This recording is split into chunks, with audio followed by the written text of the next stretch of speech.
Olá a todos, sejam muito bem-vindos. Estamos de volta com mais um episódio aqui do Especialité Convida e vamos começar agora então a temporada de 2025, né? Nós fizemos uma breve pausa aí por causa das comemorações do final do ano, mas estamos de volta e estamos de volta com uma convidada muitíssimo especial, que é a doutora Camila Trevisan. No episódio de hoje, nós vamos tratar a respeito, principalmente, da tomografia computadorizada dentro da medicina veterinária. Mas, antes disso, eu preciso te lembrar que, se você não é inscrito no canal, você precisa se inscrever, ative o sininho para receber as notificações de quando subir um episódio novo e curte desde já o nosso episódio. Se no final você assistir e achar que não foi legal, que não valeu a pena, você vai lá e tira a curtida, mas se você deixar para o fim, talvez você esqueça. E isso é importante para a gente, né? A curtida faz com que o YouTube entenda que esse conteúdo é um conteúdo relevante e um conteúdo que vale a pena ser assistido. Muito bem, estou aqui então com o Bruno Durante, meu sócio do Especialité Diagnóstico Veterinário. Eu sou a Fernanda Cordeiro, também uma das diretoras do Especialité Diagnóstico Veterinário, e essa aqui é a doutora Camila Trevisan. Camila, muito obrigado pelo seu aceite, tá bom? Uma honra receber você aqui para falar de um assunto que eu tenho certeza que você tem bastante alicerce para falar, né, dada a sua vivência nessa especialidade diagnóstica. Então, eu queria que você me falasse, antes de mais nada, assim, quem é você, Camila? Né? Fala um pouquinho de você, como que você construiu sua carreira dentro da tomografia, como que as coisas aconteceram. Bom, primeiro, agradecer vocês dois, Bruno e Fernanda, pelo convite. Bom, quem sou eu? Eu trabalho com tomografia computadorizada faz bastante tempo mesmo. Tive a oportunidade de trabalhar, na época que eu trabalhava com raio-x, ultrassom, tive a oportunidade de também já começar a rodar exames, né? Isso lá para 2006, 2007, então já faz algum tempo. Aí durante muitos anos eu trabalhei rodando exames e aos poucos eu fui começando, aí fui fazer curso de pós-graduação, fui para fora do Brasil e aí comecei a trabalhar com tomografia computadorizada lá para 2008, 2009, trabalhar fazendo laudos. Desculpa, quando você diz rodando exames, é que você fazia a aquisição das imagens tomográficas, aquisição das imagens. Eu fazia o exame, mas eu não fazia o laudo. Você fazia a parte dos técnica, exames. Okay. Eu fazia só a parte técnica durante alguns anos. E aí depois eu fui fazer o curso de pós-graduação, porque não tinha na veterinária, né? Então eu fiz na medicina humana, fui para fora do Brasil e quando eu voltei, que eu já tinha tido uma vivência, tinha referência, né? Comecei a laudar. Mudei de hospital, no qual eu trabalhava, mudei de hospital, compraram uma máquina mais avançada e aí eu comecei a efetivamente fazer os laudos de tomografia computadorizada com mais frequência. Assim, de 2013 eu fiquei mais focada aí na tomo e ultrassom. Para onde você foi no exterior, desculpa? Eu fiz estágio numa rede de hospitais chamada Red Bank Hospital, na Filadélfia, que era legal. Tinha muita gente da Universidade da Pensilvânia dentro desse hospital, que era um hospital bastante grande, assim.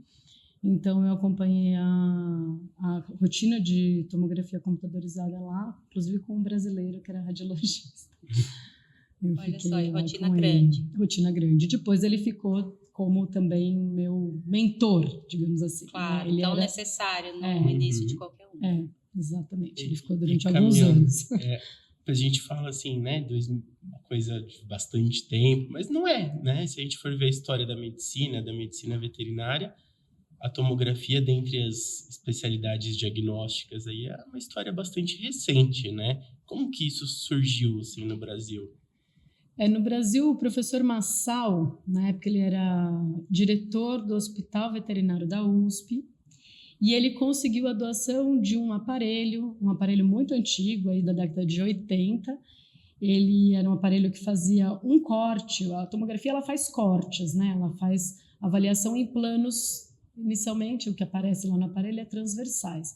E essa máquina que ele conseguiu, era uma máquina que já na medicina humana já não estava mais usando, foi para a veterinária e era uma máquina que cada corte era quase 1 minuto. O exame era bem demorado. Mas foi o que a gente conseguiu de primeiro. Né? Então, o professor Massal, da USP, que trouxe a primeira máquina, a professora Maria Carolina Fonseca Pinto, que tocou, né, a rotina durante muitos anos lá na USP. Foi assim que começou. Mas aí, o primeiro equipamento da prática, fora da universidade, aí veio, aí era um single slice, que já era um equipamento um pouquinho mais rápido, que a gente conseguia fazer. Falando de quando? Isso a gente está falando do primeiro equipamento fora da universidade de 2007. Muito novo. Muito novo, 17 anos, 18 anos. Muito novo. 2007. E já que você comentou dessa questão aí, né, de cortes, conta pra gente o que é a tomografia. A tomografia, ela é um equipamento que permite que a gente, ao passar a região de interesse, a gente quer avaliar um crânio, um tórax, um abdômen, ao passar a região de interesse dentro do gantry, que é a passagem ali do próprio aparelho, ao passar por dentro, vamos falar de termos bem simples, assim, passar por dentro do aparelho, ele adquire um volume de informações que podem ser usadas dentro do computador para formar imagens tridimensionais, né, reconstruções tridimensionais, para avaliação, olhando essa região de interesse por cima. Então, a gente fala plano dorsal, ou pelo lado, que é plano sagital, ou pela frente, entrando como um túnel dentro da cavidade. Né? Então, é uma máquina que permite que a gente consiga fazer uma avaliação eliminando todas as sobreposições, né? Porque faz os cortes em todas as... Que é a grande diferença do raio-x simples. É a grande diferença da radiografia, que a radiografia a gente até tem que fazer, né, sempre, no mínimo duas ortogonais. Mas a gente precisa... Bom, você sabe que até hoje isso é uma luta, né? Para a gente que trabalha ali com diagnóstico, fazer as pessoas entenderem que não dá para fazer radiografia com uma projeção, né? Então...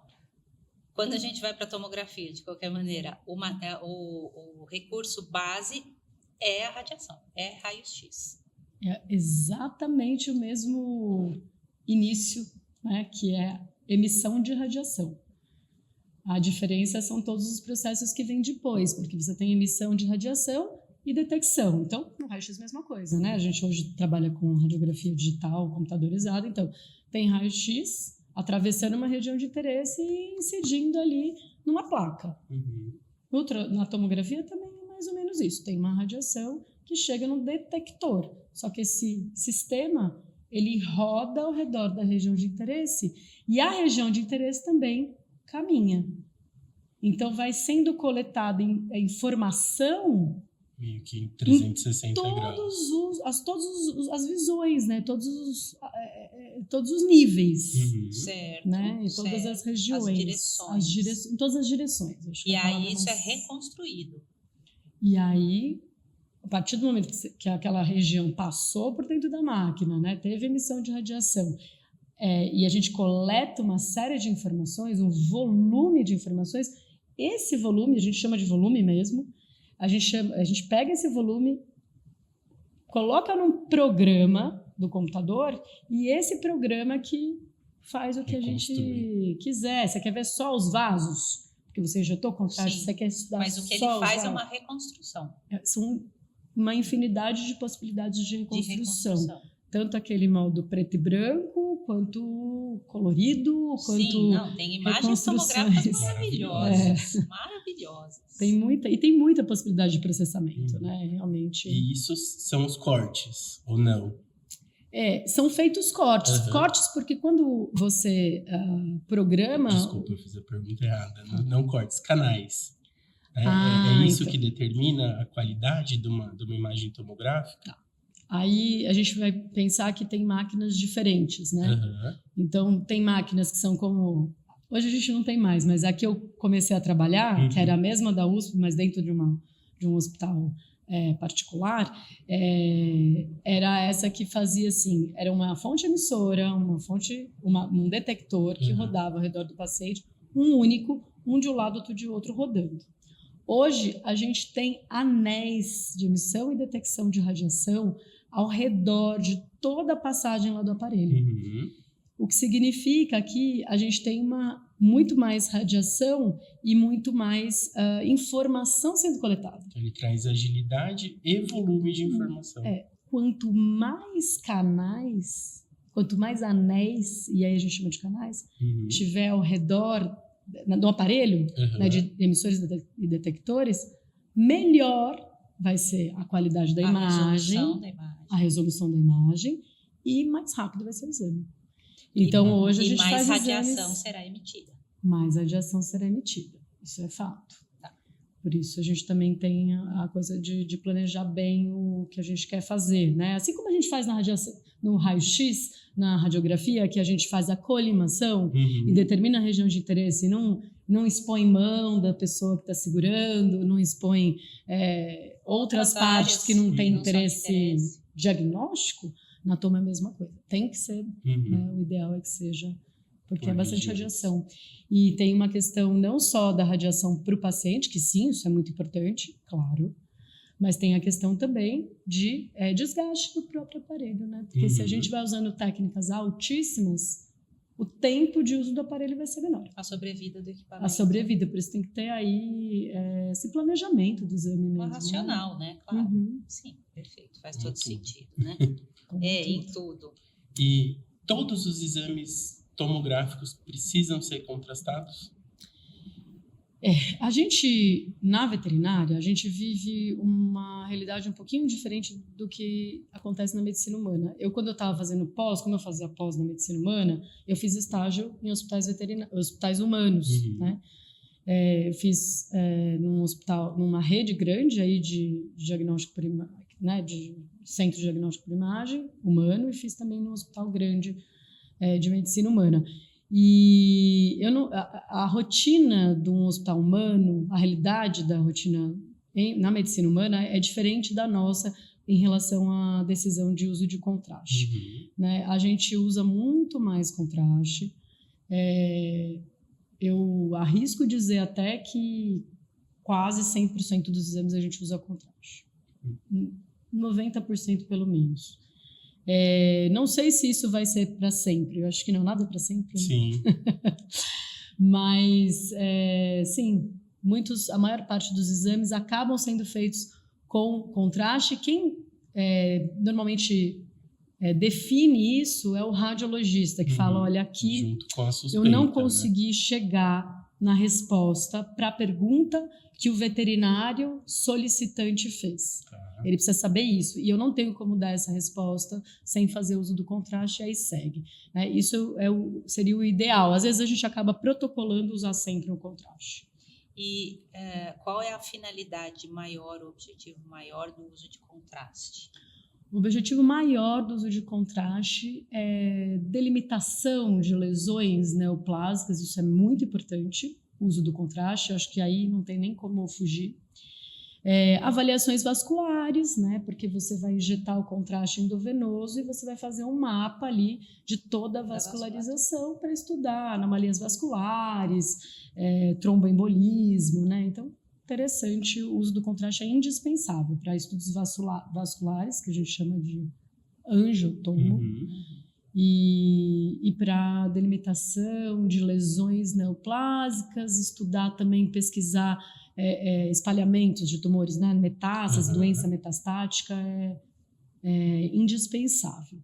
Aí, para outras situações, eu acho que vai chegar uma hora que a gente vai começar mais flexível. A ser um pouco mais flexível quanto a essa decisão do uso do contraste. Eu acho que já tem algumas situações que, né, algumas alterações que a gente conseguiria poupar aí. Óssea, por exemplo, acho que... Por exemplo, por exemplo, pacientes ortopédicos, pacientes que vão para estudo de deformidades ósseas, eles não precisam fazer uso do meio de contraste, porque a avaliação é óssea. A gente sabe que a radiação X, né, dá todas as informações, e não é diferente na tomografia, né, até muito mais detalhe, porque a gente vai ver a peça ali, né, a região em todas as visões, como você usou. Se a gente for imaginar, então,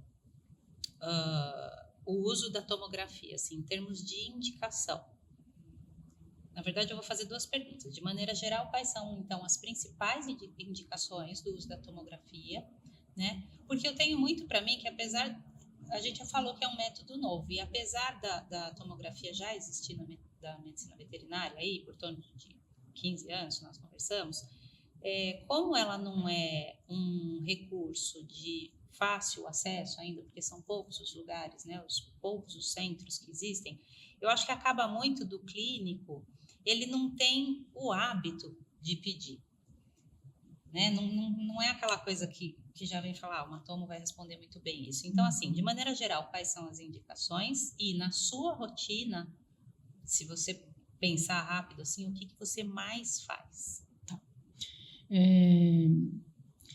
Então, assim, as principais indicações, eu acho que... Nossa, eu fui há 2 semanas dar uma aula, né, sobre indicações de tomo, e aí eu tentei ser muito sucinta, porque eu tinha 30 minutos para falar, e foi muito difícil. E agora você tem 2. Agora você tem 2. Foi muito difícil, porque a gente tem uma infinidade. Se a gente pensar, eu dividi essa aula que eu dei em cabeça, pescoço, tórax, abdômen e membros, né, e esqueleto, né, músculo esquelético.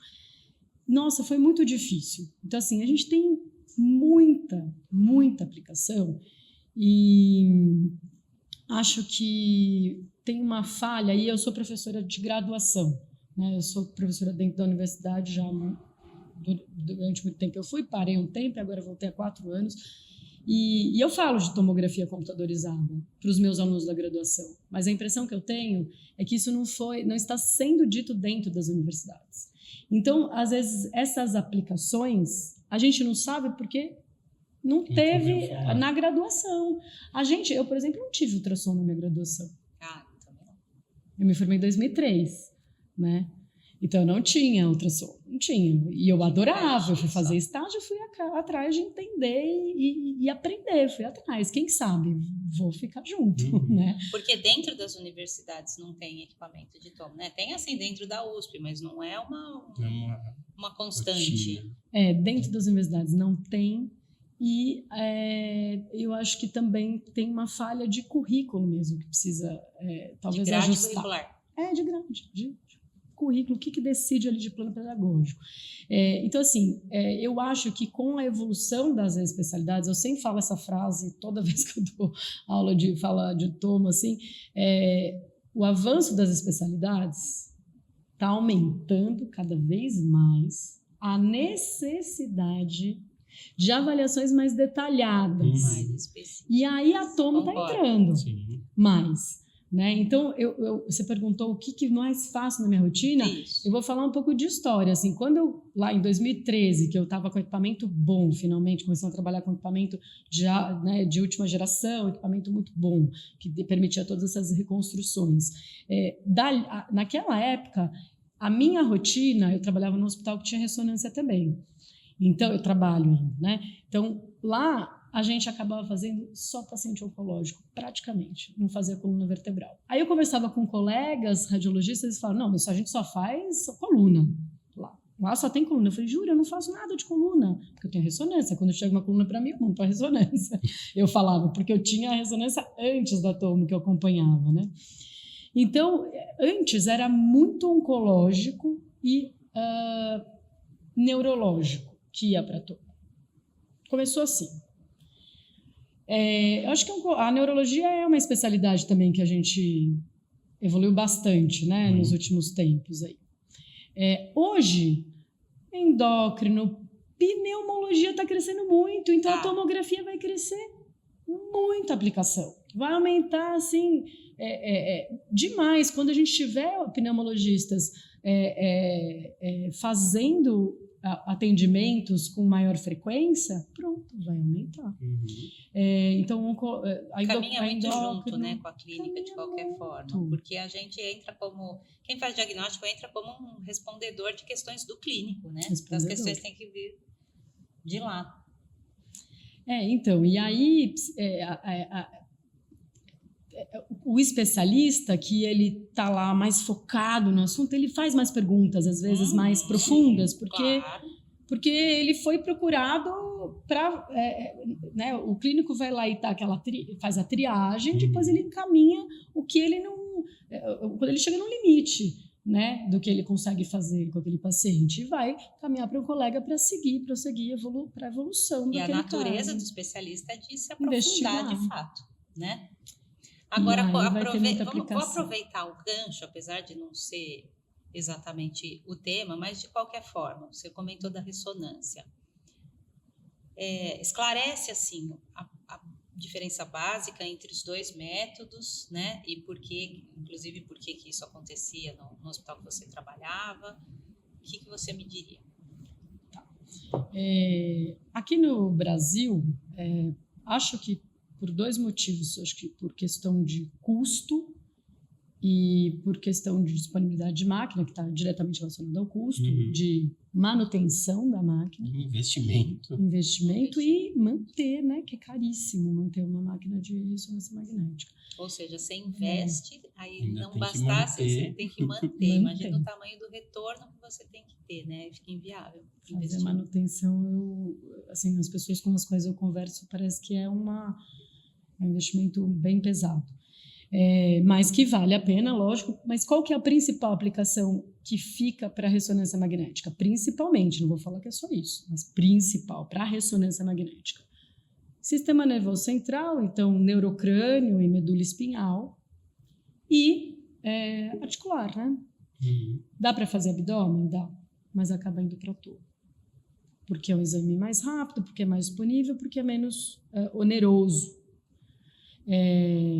Diferença básica entre os dois métodos, entre as duas técnicas, ressonância e tomografia, de forma muito simplificada. Sim. A ressonância magnética, a imagem, a gente obtém a imagem a partir da interação da água, o hidrogênio da água, né? Um átomo de hidrogênio lá, com um ímã e ondas de rádio. Então, quem dá o sinal de ressonância magnética para formar a imagem é o hidrogênio que está lá na água. Portanto, a ressonância magnética vai fazer com que o exame de ressonância magnética é mais sensível para alterações de tecidos moles. Ela é superior.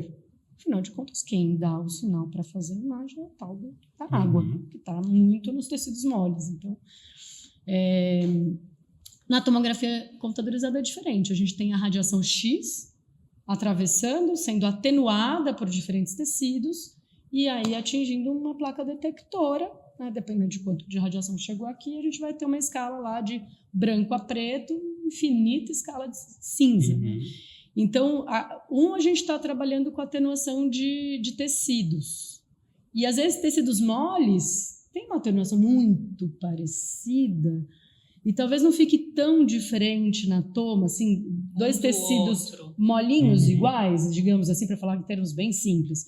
Tecidos mais molinhos, às vezes um tecido é diferente do outro, mas é uma diferença muito pequena em relação à atenuação à radiação. Certo. Aí você não vai diferenciar na ressonância. Bater o martelo, aí você usa o contraste. Aí você usa o contraste para melhorar. Só que a ressonância magnética, você pode programar aquisições de imagem para você ver o que é sangue, o que é gordura, o que é edema. Tanto é que, por isso que o exame de ressonância magnética demora aí 45 minutos no mínimo, mesmo o equipamento de alto campo, que a gente fala, né, um equipamento forte, com ímã forte, e o exame de tomografia computadorizada pode demorar 30 segundos, 1 minuto. Né? Você passa lá o exame simples, 30 segundos. Aí você faz o injeto contraste, mais 30 segundos. E em 15, 20 minutos o animal já está abanando o rabo, voltando para o tutor, né? Para o responsável, que agora não é mais tutor, dizem. Voltou? Ai, meu Deus. É responsável, não é dono. Ai, gente, vamos tirar. Para o responsável, tutor, para a pessoa que trouxe e recebe ele já abanando o rabo feliz da vida, porque é uma anestesia curta, né? A gente usa um protocolo que vai ser rápido mesmo, um exame rápido. Entendi. E em relação ao contraste, a grande contraindicação realmente é a disfunção renal. A gente usa o contraste iodado, né? Assim como a ressonância também usa contraste, que é o gadolínio. Tanto o gadolínio da ressonância quanto o iodo da tomografia computadorizada, os dois contrastes, eles têm um efeito que a gente chama de nefrotóxico, né? Que não é desejável aí. Quer dizer, a gente evita em pacientes nefropatas, a gente tenta evitar, às vezes não é possível, então a gente hidrata muito bem esse paciente antes de fazer o exame, para que ele elimine rapidamente o contraste e não fique muito tempo ali retendo no interstício renal, no parênquima do rim. Então, não é porque o paciente é renal que ele não vai poder usar o iodo, mas o veterinário precisa saber que o uso do iodo pode prejudicar, uma lesão que já existe. pode piorar a lesão renal, pode agudizar, pode piorar um pouco. Então, vai ter que ter esse preparo prévio e posterior ao exame. Esse preparo, né? E depois o cuidado de hidratação, de acompanhamento da função renal, né? Então, não é impeditivo, mas exige cuidado. Mesmo. Perfeito. Maravilha. Só para constar, já que a gente trabalha com cardiologia, não tem, né? Pra gente. Só ressonância. Eu que pergunto. Super mega ultra, né? Tem que ser coração é o primo pobre da Tomo. Eu acho que vocês ficam mais bem assessorados com uma ressonância de alto campo, né? Bem alto campo. E ainda assim, porque a frequência cardíaca é um grande limitador também, né? Mas aí você tem lá os gases, você tem como você fazer, tem protocolos de redução da frequência, mas mesmo de acompanhamento, de aquisição, eu não sei, eles fazem lá acompanhamento com junto com o cabo de eletro, né, para adquirir no momento correto ali do ciclo cardíaco. Deve ser uma coisa sem precedentes em termos de custo. Assim, existe um protocolo, Dr. May, um professor da Universidade da Pensilvânia, que ele fez lá, ele publicou um protocolo para 1,5 Tesla, para um equipamento que tem aqui no Brasil, né? Mas eu conversando com alguns colegas que trabalham com ressonância magnética, eles falaram, olha, a gente até tentou uma vez, mas é muito complexo, é muito difícil para ressonância, né? É muito complexo o quê? Para você conseguir adquirir a imagem. Eles falaram que ficava muito complicado.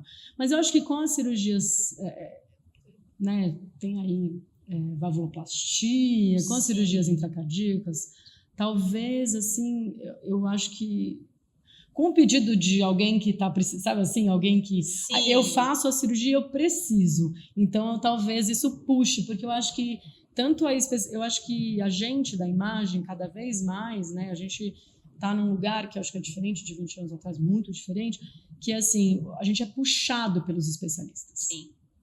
Eles precisam de uma pergunta e a gente fala, será que eu consigo responder? Como é que eu faço para responder?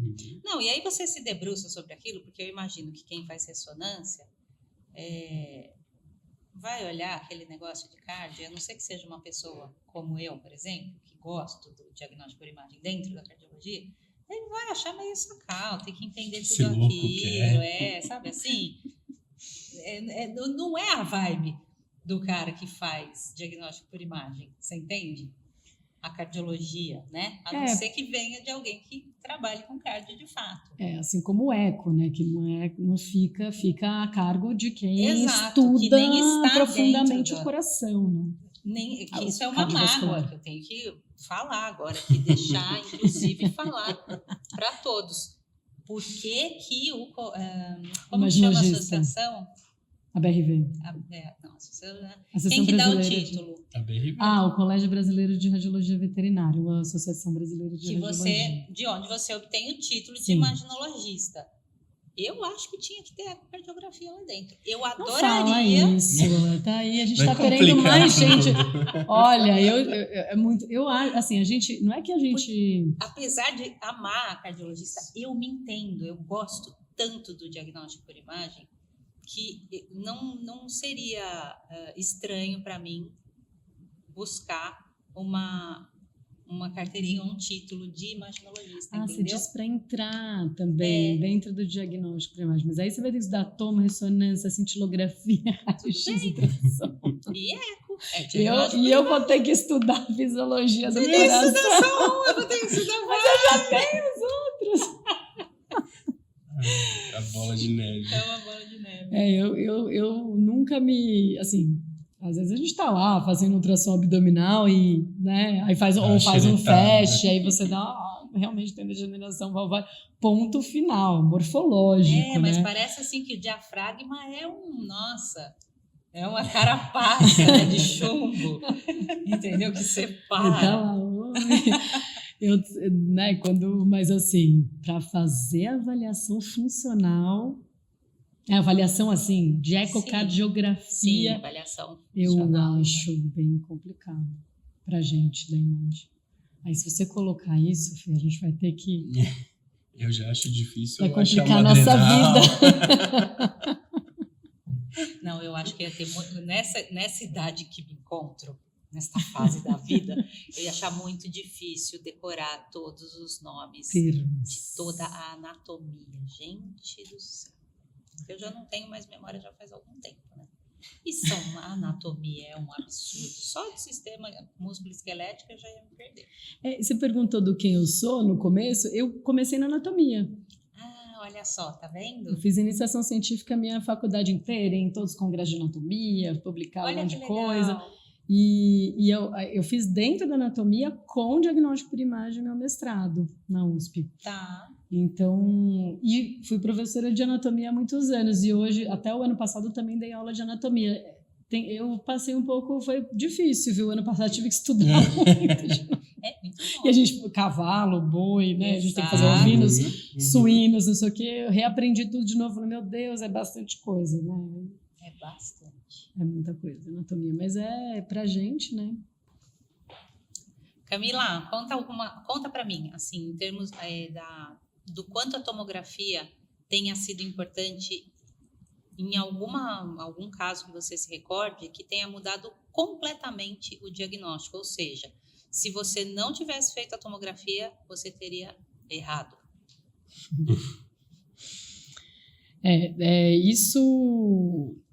Bom, como eu trabalhei muito tempo como ultrassonografista, eu tive esses impactos recorrentes, assim. Eu fazia o exame e aí, de repente, via que tinha uma inflamação muito grande do mesentério, muita inflamação. Eu não descobria o que estava acontecendo, o que estava inflamando. Fazia a tomografia, encontrava um abscesso que eu não conseguiria ter acessado com ultrassom, porque ele estava envolto, né, escondido ali pelo próprio aumento, né, pela própria gordura abdominal. Né? Então, quer dizer, eu só via inflamação, podia tratar como inflamação, inclusive o pâncreas estava inflamado, e aí eu não sabia que o pâncreas estava inflamado porque tinha um abscesso, porque não tinha como acessar.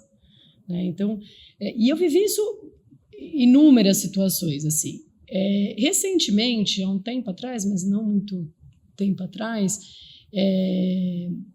eu também vivi uma situação que eu achei interessante também para compartilhar, né? Que é essa coisa de mudar completamente o rumo da história. Que era um paciente que estava com suspeita de insulinoma, procurando um nódulo no pâncreas. E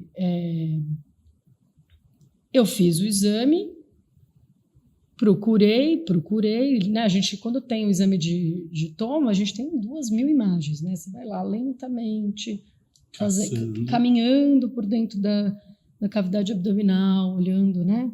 Com um túnel por cima, pelo lado, né, acompanhando todas as estruturas. Eu não achei nada no pâncreas. A gente faz o exame, quando você falou do contraste, a gente faz a primeira fase imediata, a gente faz sem contraste, depois imediatamente após o contraste, a primeira fase, e depois a gente faz fases tardias, até uma fase excretora, para a gente entender, porque tem realce, né, tem padrões diferentes de captação, né, desse contraste, e eu olhei, falei, meu Deus, como é que eu não estou achando, né? Eu também já tinha conversado bastante com o endócrino, então Não, às vezes o insulinoma pode não estar ali como uma lesão nodular, e aí só uma biópsia poderia. Eu falei, será que é o caso e tal? E eu lá. Eis que, de repente, eu desisti. Falei, não tem lesão.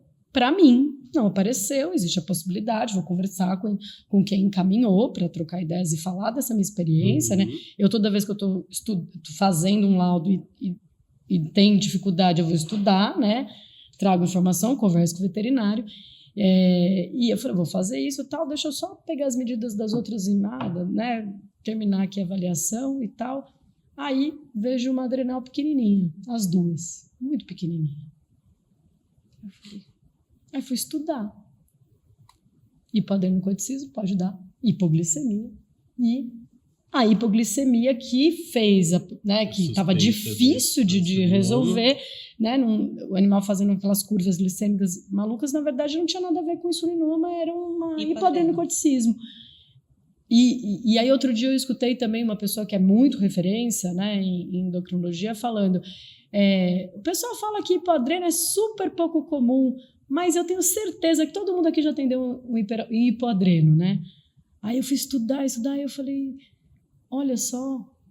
Fiz aquele vômito meio besta. Realmente é uma coisa bem boba. Assim, mudou completamente, de um oncologista para um endocrinologista, a história. E o prognóstico também, com certeza, melhorou muito. Né? E o prognóstico melhorou também. Então, assim, o que mais a gente leva, assim, leva mais surpresa, né, como ultrassonografista, é assim, eu vi uma lesão e o Tom encontrou mais de uma lesão. Essa é a surpresa mais comum. A surpresa mais comum. A sensibilidade, então, de detecção, certo? Porque elimina sobreposições, o transdutor, a gente pode caminhar com o transdutor e colocar até, né, dorsal, mas o normal é a gente fazer a avaliação abdominal né, e tem algumas situações que você não consegue acessar, né, tão profundamente. Tem animais, tem portes que mesmo que você mude o posicionamento do seu transdutor, você não vai chegar e fazer a delimitação de todas, né, de toda a lesão. Sim. A toma, ela é essa a grande contribuição da toma, né? Não tem limitação para delimitar nenhuma estrutura anatômica. E tem a questão de após conformação, de conformação, por exemplo, torácica, abdominal, um tórax mais fininho, um tórax mais arredondado, né? Isso dificulta também no ultrassom e melhora anatomo, imagino eu. Com certeza, se o ultrassonografista, todo mundo que faz ultrassom sabe que se a gente pega um animal com tórax profundo, você vai ter que vir no intercostal, mas ele respira. E toda vez que ele respira, ele vai se sobrepor ao fígado. E se você vier subcostal, ainda assim, você tem um alcance 100% até o diafragma, muitas vezes. Você não vai chegar em todo. Então, tem muito da qualidade da imagem, né? Da formação da imagem. Em ecocardiografia, a gente tem o problema das janelas ecocardiográficas, né? Então, são janelamentos, ou seja, os espaços ali, em alguns pequenos espaços que existem entre os lobos pulmonares, que são a janela ecocardiográfica. Mas, ainda assim, a depender da constituição do paciente, a depender do biotipo torácico, tudo, ou às vezes o paciente não é fumante, mas convive com fumante, ou tem uma bronquite, então o janelamento fica ruim, né? Agora, eu imagino que na tomo, sei lá, se ele for muito gordo, fica ruim a imagem. O que tira a qualidade da imagem na tomo? Nada. Agora você arrasou. O que tira agora a qualidade... agora eu senti inveja. O que tira a qualidade da imagem, às vezes, você tem tecidos muito semelhantes em relação à interação com a radiação. Então, é o que eu falei, daquele tecido molinho, 2 tecidos molinhos, que não capta contraste. Sei lá, um disco intervertebral, uma coluna vertebral, um disco. Às vezes ele pode ter uma consistência, uma densidade muito semelhante da medula espinhal. E se tiver deslocado lá pertinho da medula espremendo, talvez a gente não consiga. Entendi. Então a gente pode fazer o contraste, por exemplo, endovenoso, para tentar dar um realce na medula, e espera-se que o material de disco não realço, mas eu já peguei algumas vezes o material de disco realçando, que eu falei, deve ser formação. Aí o veterinário falou, Camila, tá aqui, ó, mostrou o vídeo. Tudo material, só que tinha vascularização. Como era uma lesão crônica, tinha vascularização. O material que a gente não espera, né? Que é gelatinoso, não vai sim. ter vascularização. Então, assim, quando são tecidos ou materiais que têm uma densidade muito semelhante, eles estão grudadinhos, e não recebe contraste, nenhum deles, aí é difícil de ver no tubo. Tá. Poucas situações. E uma outra questão que tem aqui, porque veja, né? Quando a gente vai para a medicina humana, você vai fazer um ultrassom, o ultrassom ele é todo segmentado, né? Você gosta de ultrassom de abdômen total? Assim, até tem, focado, mas né? Principalmente na veterinária que a gente faz isso, né? Muito embora a gente já tenha conversado, inclusive já fizemos um episódio de podcast falando da importância de se colocar a suspeita clínica, né? No laudo.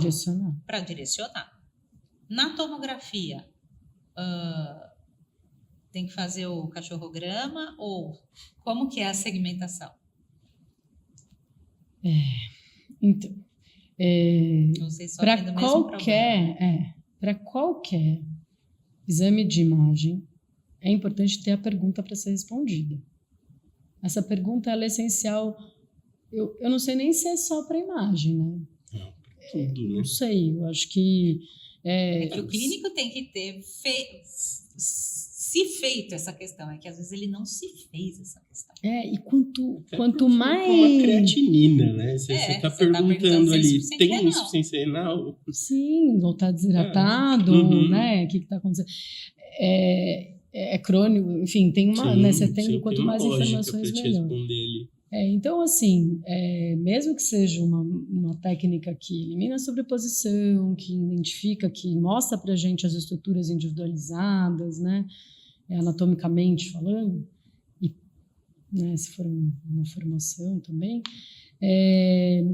é indispensável que se faça, que tenha a pergunta para ser respondida. A suspeita clínica, a informação da suspeita clínica, ela é essencial, porque e além da suspeita clínica, é essencial dizer a região, assim, lembra a nossa luta? Não sei se você teve isso com a raio-x, com radiografia. Eu não sei se você chegou a ver isso, mas assim, eu tive muito isso, eu tive que ligar muito para compor junto a importância da pessoa que encaminhou, dizer para mim se ela queria que eu radiografasse o joelho ou a tibio-társica. Porque se ela está suspeitando de uma ruptura de ligamento cruzado, eu vou fazer um estresse. Senão, não. Vou fazer um médio lateral que nunca dá um tchau. Né? Se ela está querendo o joelho, eu não vou fazer o membro inteiro porque eu vou ter não vou ter uma boa qualidade, eu não vou focar a minha foto, minha radiografia como deveria. E na tomografia é a mesma coisa, porque também a gente tem os protocolos de aquisição. Eu posso, no momento que eu estou fazendo o meu exame, se eu não tenho a suspeita clínica, talvez eu não tenha uma resolução de imagem tão boa para responder a tal da pergunta que eu não sabia qual era. Talvez eu não faça mais fases contrastadas. Talvez, por exemplo, se eu estou suspeitando de um desvio podsistêmico, a pessoa vai pedir abdômen, mas eu entro até a base do coração. Eu incluo a base do coração porque eu já tenho experiência de encontrar desvios que iam até veia cava cranial. Tá. Né? E se tiver, por exemplo, desvio lá na veia ásicos, que está, né, vindo lá do tórax, também eu não vou perder. Então, se não está dizendo assim, toma abdominal e não me diz que é um desvio podsistêmico, pode ser que eu perca. E você recebe muito pedido de toma abdominal? Recebe muito pedido de toma abdominal. Mas pensando em pesquisa de metástases mesmo, né? Planejamento cirúrgico, né? Essas anomalias vasculares também. Mas é que se o pessoal alterações não coloca, né, pra congênitas. vai lá, toma abdominal. Se está suspeitando de um ureter ectópico, ureter que deveria estar inserido lá no colo da vesícula urinária, ele está inserido na uretra, né? E aí ele quer planejar lá a colocação do duplo J, quer saber a medida e pede a tomografia computadorizada. Se ele me disser, minha suspeita é ureter ectópico, eu vou posicionar o quadril do paciente um pouco elevado. Eu já vou deixar ele sondado, porque se tiver difícil de encontrar a uretéria, eu vou fazer uma uretrocista complementar. Então, a pergunta, a suspeita clínica, ela é muito importante, tanto antes, ou seja, para planejar o exame, para quem está lá sentado para fazer o exame, para planejar bem o exame, quanto para quem está rodando. O que eu estou procurando? Sim. Nossa, são 2.000, não sei quantas imagens, às vezes 3.000 imagens. A hora que você falou 12.000 imagens é que me veio essa pergunta. Imagens porque são cortezinhos, fininhos, de 1 milímetro, 2 milímetros, fininhos, né? Então a gente vai acompanhando aquilo em várias, é importante. É muito importante em qualquer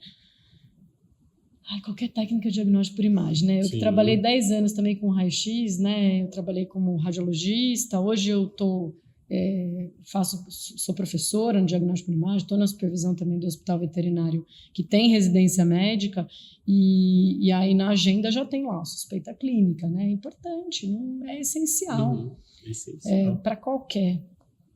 Né? Eu trabalhei com cintilografia também, eu tinha uma pergunta para ser respondida, né? Então, mas na pesquisa, mas trabalhei, tive essa possibilidade, importante. Camila, conta uma história engraçada ou inusitada aí da sua rotina para nós. Bom, uma história inusitada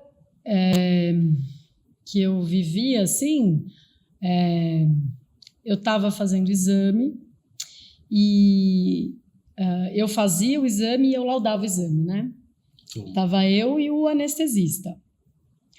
E aí era bem no comecinho, eu estava começando a trabalhar com tomografia, né, essa tomografia mais né, multislice, que a gente fala de última geração e tal, e estava toda, né, fazendo, e ficava conversando um tempão com o tutor para explicar o exame, eu entrava fazer o exame, aí eu trazia o tutor, olha, tá tudo bem, ela já voltou, eu trouxe a pessoa para a sala de comando, eu não faço isso mais, porque às vezes não sai nunca mais, mas...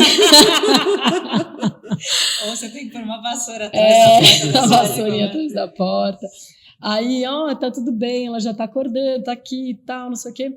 Aí, a tutora, por favor, deixa eu ver, não sei o quê. Ela falou, Camila, eu já fiz da outra vez, você não deixou eu ver. Né? Ela tinha vindo fazer uma tomo de tórax há uns 6 meses atrás. E eu não deixei mesmo, porque, né? Dessa vez era a segunda, e aí eu já fui mais simpática, já tinha... Tem dia que a gente está um pouco mais aberto. Esse dia acaba, né? Acaba fazendo você se arrepender, fala, porque, né? Vou me deixar de volta. E aí eu deixei ela entrar, ela entrou, né? E aí ela falou assim, deixa eu ver. Aí eu, meu Deus do céu, né? Cachorro, era uma gatinha. Ela já tinha vindo fazer um exame anterior, já tinha nódulos, ela tinha muitos nódulos pulmonares. Eu não tinha entendido por que a gatinha... Eu olhei e falei, uau, né? Que incrível, porque ela estava ótima, a gatinha. Eu falei, gente, tá maravilhosa. Acho que a gatinha tinha uns 14 anos, assim, já tinha vindo com um monte de lesões nodulares, pulmonares e tal. E aí ela falou assim, posso ver? Deixa eu ver. Eu falei, você não tinha me deixado? Deixa eu ver, vamos lá, senta aqui, vou mostrar para você. Você sabe que já tinham lesões, né? Ela falou, já. Aí eu olhei e falei, isso, gente, porque tinha muita lesão. E aí, sei lá, tinha dos dois lados muitas lesões, aí a coisa tinha diminuído pela metade. Tinha lesão, muito menos, em relação a outra, sei lá, quase metade. Aí eu fiquei assustada, eu falei... Gato fazendo gatice. Gato e suas gatices. Parte 900, né? É gato. Aí eu falei, ele fez. O pedido era de um oncologista que mandava muito exame lá. Eu falei assim, o doutor fez um protocolo de quimioterapia. Ela falou, não, eu não quis que fizesse. Eu faço reiki. Ai, Deus. Aí eu olhei, eu falei, oi? Ela falou, eu faço reiki. Eu falei, você não deu nenhuma medicação. Eu vou falar com o doutor, né, que era o veterinário. Eu vou perguntar para ele, porque não é possível. Ela falou, diagnóstico fechado de NEL. Ela tinha um carcinoma de células, carcinoma escamoso, células escamosas, né? Escamosas, sim. De nariz, e tinha metástase. Eu não tinha a cito das... Você fez uma pergunta boa. Realmente, na hora eu não pensei. Eu só fiquei... ela é bruxa, gente. Mas realmente não fizeram a cito das lesões pulmonares, que é uma coisa que o pessoal esquece de pedir. Gato é uma coisa que mimetiza tanto, né? Não, veja, a probabilidade de ser metástase é enorme. Porque tinha um carcinoma, né? De forma mas pode ser. ensinar o Padre Nosso ao vigário, nem para o colega que fez e nem para tirar o mérito do reiki, não é isso. Mas é que realmente pulmão de gato é uma coisa tristonha, né? Mas eram nódulos, mas pode ser nódulos com outra etiologia que não a neoplásica, isso é fato, não foi feito. Tá. Pode ser. Mas para mim foi inusitado. De qualquer forma, não tratou. Se sarou, e foi inusitado. Também foi o reiki. Pode ter sido, por que não? Aí eu falei, uau, e tal. E aí ela começou até a profetizar. Falou, você, não sei o que lá. E chegou pro anestesista e já... Eu falei, eu só ouvi. E aconteceu eu, inclusive, lembro do que ela falou. Achei bom. Então, não. Então foi bem inusitado. Camila. Desculpa. Só entrando aí no que você falou, né? Cito. A Tomo, ela te dá essa possibilidade também, né? De coletar material de forma guiada. Sim, eu acho que a gente usa muito pouco, inclusive. Né? Não é tão frequente quanto eu gostaria os pedidos de tomo com coleta de material citológico ou biópsia, né? Para histopatológico. Então, acho que a gente pede pouco, a gente podia pedir muito mais, para poder ir além no tratamento. É super viável. No tratamento, né? Porque se não tem o diagnóstico, não tem o tratamento. E a tomo, se a gente acabou de falar de tórax, e aí, né, você falou de, mas aí era tumor mesmo, será, né? Não sei. Então, para o pulmão, a tomo, maravilhosa para a gente funcionar. Muitas vezes, a gente identifica uma lesão na tomo e faz a coleta com ultrassom. Mais por uma questão de praticidade. Porque a tomo você precisa... Ela pode guiar. A gente usa para pulmão, porque o pulmão tem ar, atrapalha a gente, né? Atrapalha a imagem ultrassonográfica. Às vezes, dependendo da localização, esquece, você não vai conseguir, porque antes de chegar no nódulo, você tem parênquima pulmonar, ar, reverberação, você não consegue chegar. Não consegue ver a sua agulha. E é importante que você guie o procedimento efetivamente, uma vez que está sendo solicitado o procedimento guiado. Então, às vezes a gente identifica na toma e faz coleta pelo ultrassom, porque na toma a gente tem que fazer assim, a gente faz uma imagem estática, uma única imagem, coloca a agulha. Faz outra imagem para saber se a agulha está lá. Né? E cada vez que você faz a imagem, você vai para dentro da sala de comando, volta a colocar a agulha. Então, não é tão prático e nem tão seguro, porque você não está o tempo todo lá manipulando a agulha. Você coloca, sai, coloca, sai. Então, a gente só faz quando são regiões que a ultrassonografia não consegue alcançar. Regiões mais profundas, regiões mais centrais, próximas de vasos, né, e intermeadas ao parênquima pulmonar. Mas de abdômen a gente acaba fazendo coleta pelo ultrassom, porque é mais rápido. Legal. O que me chama a atenção é o seguinte, a gente está falando de cortes de 2 milímetros, certo? Então vamos imaginar, estou tentando concatenar aqui na minha cabeça, vamos imaginar um nódulo em pulmão, relativamente pequeno, tá? Vamos imaginar aí uma coisa de 2, 3 centímetros, vai, do que seja 2, 3. Você vai ter que acessar em algum espaço intercostal, óbvio, você não vai perfurar a costela com a agulha. Nesse espaço intercostal, quantos milímetros nós teremos para que você saiba onde exatamente sendo que você vai colocar a agulha às cegas. Aí você vai sair. Aí você vai olhar, vai falar, não entrou na formação, olha, entrou no vaso do lado, sabe assim? Então, é preciso, mas não é em tempo real. Porque no ultrassom é em tempo real, você está vendo. Doppler, para você identificar fluxo. Né? Porque você corrige rápido ali, você encostou, você pra cá. E é dinâmico quantas coletas você quiser achar que é importante ser feita. também, né? Então, na tomo, ele é guiado, mas é um Pero não mútil. útil. Mais ou menos. Ou o equipamento tem algum recurso. Ele é e eu, por direcionado. ignorância, ele é Não é direcionado, guiado. ele não é guiado. Ou os equipamentos têm algum recurso de marcação de pele ali, não sei, alguma coisa nesse sentido. Ele não é em tempo real. A coleta não é em tempo real, realmente. A introdução da agulha não é em tempo real como é no ultrassom. A gente está ali com a mão, colocando, direcionando, né, evitando o que você acha que tem que evitar e posicionando a sua agulha em tempo real no ultrassom. A tomo não é em tempo real. Mas a gente consegue, quando a gente faz uma varredura, ela dá um endereço da lesão. Porque ela dá a posição da mesa, que a mesa estava no momento em que fez aquela imagem. E esse número ele vai especificado na própria foto que você tem, porque você está correndo um filminho, né? Que são várias fotos. Como se fosse uma altitude e longitude ali. Não. Vai te mostrar a posição. Uhum. Tá, E você vai 64. Só que aí você não sabe, um pouco mais dorsal, um pouco mais ventral, um pouco mais, né? Você está olhando lá, você está vendo Você na sabe imagem. a profundidade. Você sabe a posição exata da lesão. Então, você não pode mexer no paciente em hipótese alguma. E ele não pode respirar para estar exatamente na mesma posição. Entendeu? Por que é mais preferível? Realmente, a gente prefere. Eu, Daimar, eu sempre, eu desde que eu sou ultrassonografista, sempre fiz cito, né? Sempre tive essa coisa, porque eu queria saber o que era, né? Uhum. Então, fazia essa punção. Eu não deixei de fazer contração, prefiro ainda assim fazer contração. Eu tomo só em situações que são lesões que realmente não dá para pegar o contração. Mas a tomo vai te guiar de certa forma e você vai seguir com a coleta com o ultrassom.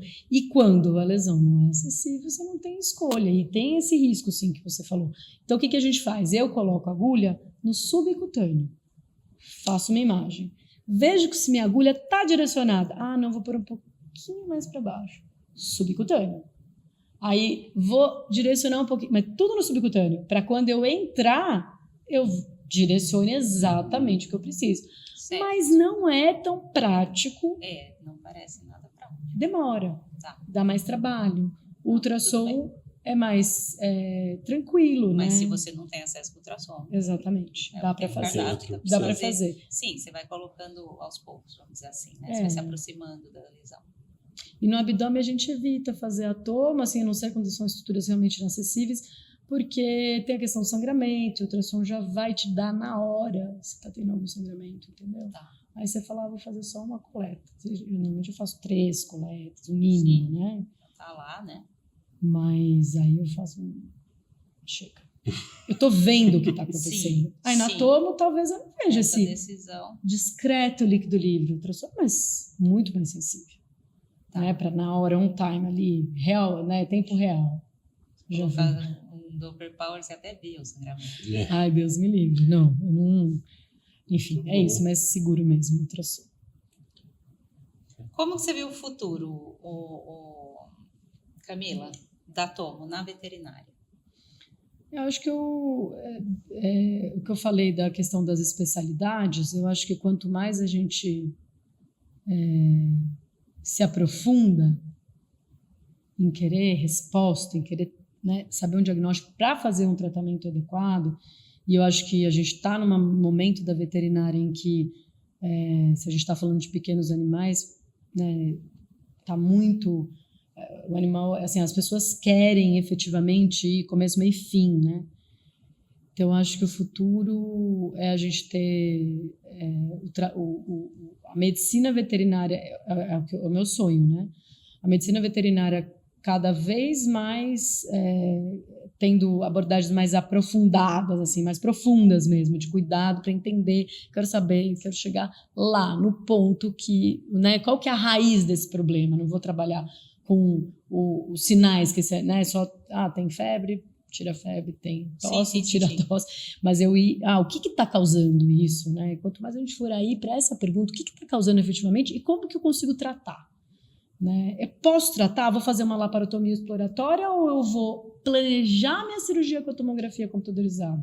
Então, eu acho que quanto mais a gente vai evoluindo aí nas especialidades, como eu falei, e quanto mais a gente for mais dedicado, quanto maior a nossa dedicação em realmente chegar nessa pergunta, né, ir Nas atrás. diferentes especialidades, mas a né? gente, Então, portanto, a perspectiva é de crescimento, eu acho que de sim. fato, Eu né? tenho esse. Ou seja, quanto melhor for a pergunta, melhor vai ser a resposta. Quanto melhor a medicina veterinária, ele né? também se desenvolve com essas especialidades, Opa. porque ele tem que correr atrás de um monte de coisa e estudar pra caramba, Sim. né? Porque Para técnica poder nova também responder o que não para de acontecer. está sendo perguntado. Ninguém como tá na confortável. cardio, né? Ninguém tá confortável. Ninguém tá Não, sentadinho. Mas esse é o grande barato, né? Da medicina. Essa é coisa A boa. gente continuar aprendendo sem parar. Sim. Na cardiologia agora, com esse engatinhar, vamos dizer assim, né? Dos processos dos protocolos mais invasivos, dos procedimentos mais invasivos, a gente também tem que começar a responder umas coisas diferentes. E isso é muito legal. Porque tem a possibilidade de... Sim, sim. Faz pergunta porque tem possibilidade de resposta, Exato. né? Ou você fica de só com a pergunta a e resposta, fica... né? De resolver o que você responde. Você pegou essa informação e agora? O que eu faço com essa informação Exato. final? Exato. É isso.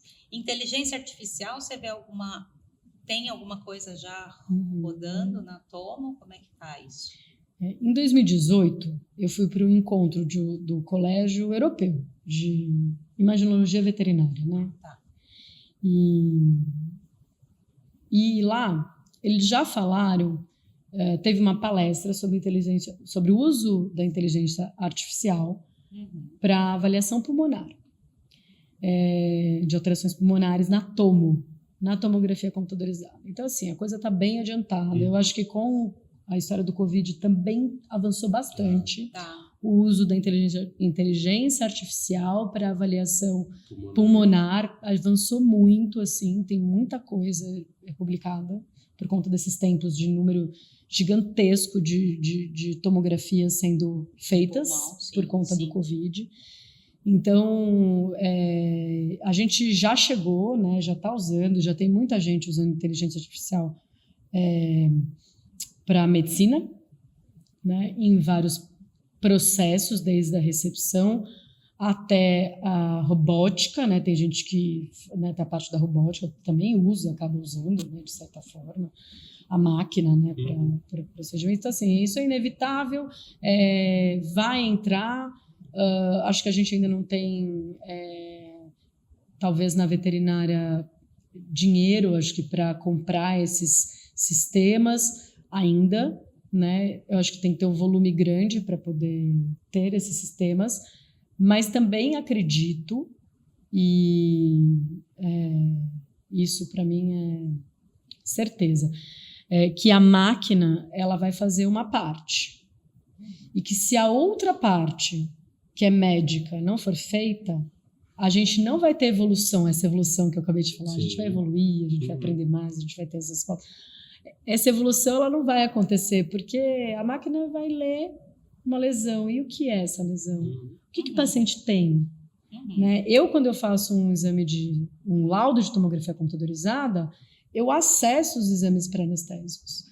Eu vejo o eco, eu vejo o hemograma, eu vejo a glicemia, eu vejo a albumina, eu vejo tudo do paciente. Eu acho que tudo isso pode ser treinado pela inteligência artificial, porque na verdade somos nós que vamos, então vamos treinar. Que vai alimentar. Você vai alimentando, entendeu? Então faz de conta que tem uma inteligência artificial lá instalada no seu computador. Então, toda vez que você olha, quando você olha o eco tá assim, o hemograma tá assim, o renal tá assim, você busca para tal, entendeu? Então, eu acho que isso é uma coisa que pode ser alimentada, mas certamente é mais complexo e certamente envolve uma maior margem de erro, né? Eu acho. E tem a coisa da discussão, né? Tem a coisa da discussão que acaba e tem a coisa a experiência de a experiência clínica, né? Também. Não que eu estou falando que eu também acho que não vai chegar, ou se chegar demora bem. Mas a gente sempre Não sei se vai demorar bem para confundir. A gente sempre esbarra no fator custo, né? Então, assim, a acessibilidade da tomografia na medicina veterinária hoje, eu acho que é um duplo, né? Então, assim, do lado dos responsáveis dos animais, é um exame que tem um custo maior, até porque envolve um procedimento anestésico que tem que ser feito de outra maneira. Então, isso por si só já onera o procedimento. Do lado de quem oferece, é um equipamento que tem um custo bastante alto, Agora, pelo menos na cardiologia, isso ficou nítido. Quando eu comecei lá atrásão, um equipamento com Doppler era uma coisa assim, só tem no hospital. Era caríssimo. Hoje a gente tem os equipamentos aí, volante, né? Com Doppler. Até com elasto. Exato. Então, assim, a tecnologia, como ela avançou muito, houve um barateamento da ferramenta. Você vê isso com a tomografia também? Vejo. Assim, sim, até porque eles, as empresas, né, que produzem esses equipamentos, elas estão desenvolvendo tecnologias o tempo todo com esse fim de tornar mais acessível quando vender mais. Né? Mas vender mais tornando mais acessível. Então, torna mais acessível e, portanto, vende mais. Então, eles têm desenvolvimento de tecnologia para isso, né? Então, sei lá, se eles falam lá, um equipamento 8 canais, quanto mais canais, mais caro, né? Também tem uma série de questões aí embutidas, mas eles fazem, um 8, mas que funciona como 16, porque dentro do software ele consegue uma estratégia de reconstrução que faz a vez da qualidade, da resolução que a gente esperava só de um 16, que hoje você consegue no 8. Então, sim. Eu acredito que tem uma redução aí, uma maior disponibilidade. O mercado veterinário também está sendo olhado, né? Eu acho que por essas empresas que querem também vender mais. Então, eles... Por exemplo, o equipamento que foi comprado no hospital onde eu comecei a trabalhar com o primeiro equipamento Multislice, ele era um equipamento que foi poucas máquinas foram feitas, era um equipamento que tinha um barateamento e já vinha com a estação de trabalho, que era estação de trabalho custava mais 50 mil, mas ali eles estavam dando porque era o primeiro Multislice do Brasil que estava sendo colocado na veterinária. Então eles falaram, vou colocar aqui para ver se... Então assim, eles estão olhando para... E essa máquina era uma máquina que ele falou, olha, ela tem aí algumas especificações que são para baratear, né, e tornar possível mais gente ter acesso a essas máquinas.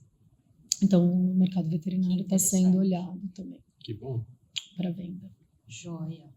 Camila, vamos lá. Vamos para a reta final do nosso podcast. Para quem quer aprender mais sobre tomo, o que você indica? Bom, hoje a gente tem muita facilidade de acesso à informação, né? Então, pesquisa, estudar, ler, se está dentro da faculdade, né? Se está na graduação, pergunte para o seu professor. Se ele não falou de tomo, fala, e tomo, professor? Professor, e tomo? Que dia vai ser aula de tomo? Porque se ele não sabe, ele pode chamar uma pessoa. Sim. Eu já dei aula um monte de faculdade de amigos. Cara, você pode dar uma aula de tomo para os alunos da graduação? Então, tem que chamar o professor para puxar o carro, né? E abrir o olho. Como eu falei das especialidades... Está se atualizando o tempo todo, participando de congresso, vai lá e vê os especialistas, o que eles estão pedindo, vai lá e vê o cirurgião, o que eles estão pedindo de exame, você quer saber de tudo? Para que serve para um oncologista? Ele cita o quê? O que ele fala da tomo quando ele conta? Né? Vai dar uma voltinha nos trabalhos que estão nos congressos, a gente está com muito congresso acontecendo esse ano. Tá mesmo. Tá maravilhoso, voltou a gente encontrar pessoas, vai trocar ideia, conversa com o especialista. Se você é clínico, conversa com o especialista. Olha, oncologista, né? O que você quer que eu faça? O que você acha? Eu tô com um caso assim, antes de entregar para você, o que você quer que eu faça? Eu acho que a gente ganha muito, assim, tendo essa coisa... troca, né? Comunicação. Eu também acho. Comunicação. A gente já falou E o Congresso traz essa possibilidade de encontros. O que você está fazendo? Encontra um amigo, né? Que você não vê há 10 anos. O que você está fazendo? Eu sou pneumologista. E aí, como é que tá? E o que você faz? Como é que é isso? Mas assim, trocar ideias, conversar, estar presente e participar né, tá em movimento, aí participar de congresso, está se atualizando o tempo todo, que afinal de contas, o nosso código de ética da veterinária pede isso, inclusive, né? Quando a gente entra na faculdade, a gente, né, quem teve essa oportunidade, atualização constante tá lá. Uhum. Tá lá, né? E olhar fora da caixinha, né? Não ficar só dentro daquela coisa, só vou estudar tomo. Não, isso que você falou, né? Opa. Vai atrás de outras especialidades. Na verdade, essa é uma vão te dica usar. para todo imaginologista, né? Todo mundo que trabalha com diagnóstico por imagem.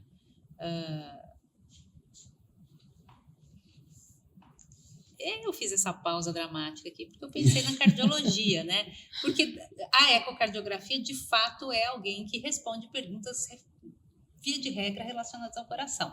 O que não nos exime da responsabilidade de conhecer o corpo, a fisiologia geral, né? Vamos dizer assim. Mas o imaginologista que faz o exame de abdômen, de esqueleto, de cérebro, ele tem que ter passado pela clínica. Então, às vezes, com essa disponibilidade agora de pós-graduações e de acesso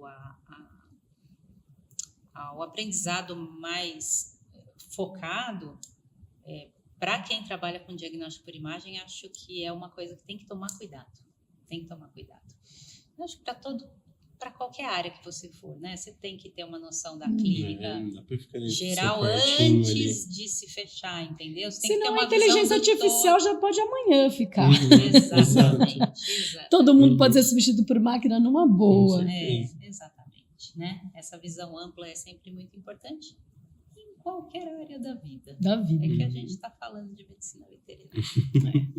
Muito bem. Então, para terminar, hein? Se a tomografia ela pudesse ter um superpoder,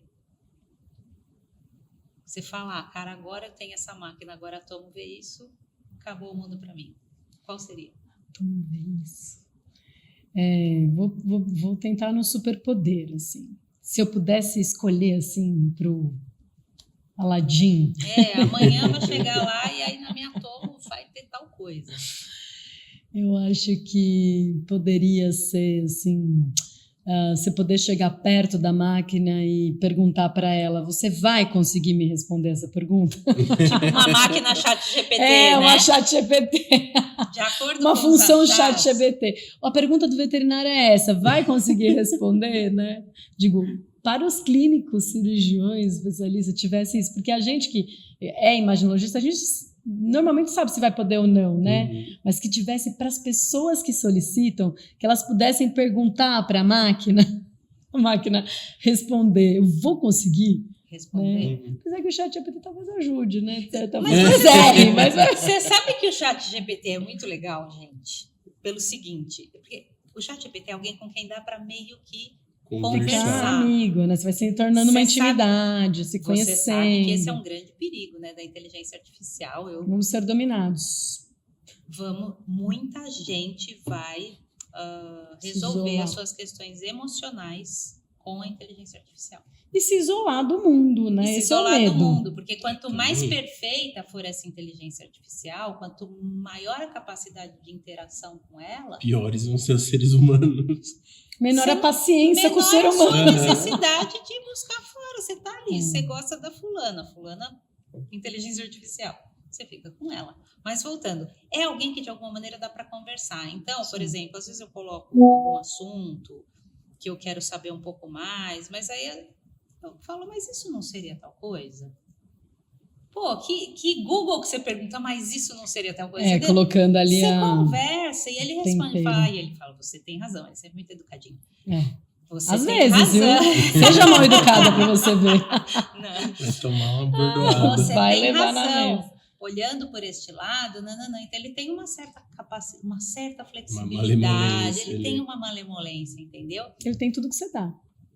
Então alguém seria deu. muito legal, né? Se você tivesse isso numa máquina, você vai me responder isso? Não. Mas olha, conversa. Se você pudesse discutir com ele o caso, imagina se você pudesse ter uma toma que você discute o caso clínico com a toma. Nossa. Ia ser bem legal. Mas é isso, gente. Brincadeiras à parte. Fala um paciente muito diferente que você já fez. Um paciente muito diferente foi um leão, filhotão de leão. Filhotão, né? Era enorme. Para mim ele era leão adulto quase, eu não tinha julgo. Um leão grandão que tinha ele não estava andando, né? Tinha uma alteração cervical e não estava, tinha cervical, paralisado, que era de uma pessoa que tinha muitos leões, assim, bem curioso, bem inusitada essa situação, assim. E lesionou como? Teve algum acidente, alguma coisa? Não, era congênito. Pelo jeito aí, pelo que foi discutido, ele tinha uma alteração, uma compressão bem na medula oblonga, bem na saída ali no forame magno, né? Na saída do hospital mesmo, naquela circunferência que a forame magno tinha um estreitamento e aí, portanto, ele tinha esses sinais neurológicos e tal. Mas foi inusitado, né? Abracei um leão na minha vida. Acho que foi o mais... Né? Eles têm um cheiro fortão, né? Eles têm um cheiro fortão, né? Tinha, mas como esse daí também ele era mantido por uma pessoa também, era uma coisa meio bem inusitada a situação. Tá. Assim. E já fiz um monte de bicho, né? Assim, já aconteceu de ter a oportunidade de fazer muitos animais silvestres. E a toma também para animal silvestre ela é bem interessante, né? Porque ela é rápida para você fazer isso. Porque ela é rápida e ela te dá a anatomia toda. A anatomia toda, eu pensei nisso. Eu já fiz bastante coisa. Os zoológicos, os centros de cuidado com animais silvestres buscam relativamente bastante ou não? Porque tem que deslocar o paciente, tem né? essa Isso deve ser questão. o mais complexo. Acho que eles buscam quando não está conseguindo a resposta lá com a radiografia, a ultrassonografia dentro do zoológico, dentro do espaço deles. Que aí já é portátil, né? Dá para fazer uma coisa mais portátil. Sim, né? claro. No último caso, mas para pequenos animais, sim, né? Os pets não convencionais, sim, todos eles. Tá. Aí dá para resolver muita coisa também, rápido. Muito bem. Bruno, mais alguma pergunta para a doutora Camila? Acho que é isso, né? Batemos um papo bem gostoso. Bem gostoso, bem descontraído, assim que é bom. Aí. É o nosso objetivo maior mesmo, falar e divulgar, porque de alguma forma não deixa de ser um canal de educação continuada, né? Então, assim, por mais que tenha sido um papo informal, alguma coisinha sempre fica, né? A gente achou mais legal do que fazer aulas, essas coisas. Já tem tanta aula por aí. E é uma maneira que a gente tem de conhecer os profissionais, de homenagear profissionais de renome aí que estão na área, que estão se dedicando há tanto tempo, né, dentro do diagnóstico, que é o nosso métier, é o nosso trabalho. Obrigada, Camila, então. Obrigada a vocês que estiveram nos assistindo. Espero que vocês tenham gostado desse episódio. Não deixa de se inscrever no canal, não deixa de dar um like pra gente e não deixa de ativar o sininho para que você seja notificado do nosso próximo episódio, ok? Beijos, valeu! Tchau, pessoal!